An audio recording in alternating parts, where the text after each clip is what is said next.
Hello guys, mga lalab. So today's video, we make coffee jelly.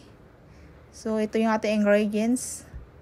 So una, ito magpapakulo tayo ng water at nahalo ko na rin yung ating jelly powder para hindi siya magbilog-bilog. Yung alam mo yun, yung mamilog-bilog siya.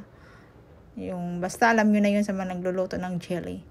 So kailangan lagi tayo nakaabang at nakahalo. Lagi natin siyang haluin kasi para hindi siya magbibilog-bilog, hindi masira yung ating jelly. So ayan, i-slice na natin kasi tapos na natin siyang nilagay sa lalagyan at pinatuyo. At yan na, ito na guys yung ating na-slice. So pagkatapos nito, halo na naman natin yung ating all-purpose cream. And then yung ating yung siya yung magiging sabaw natin. And then next is na ating condensada. So after nyan, i-mix lang natin siya. Mix hanggang kumapit ang lasa. So hindi ko pala nakunan din yung paglagay ko ng coffee powder dyan, yung ating flavor.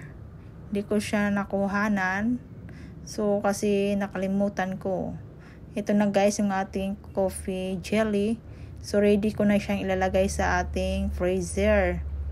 Haluin ko ng haluin para lumapot. So ang sarap-sarap nito guys. Favorite kasi ito ng aking afra. So thank you for watching. Bye!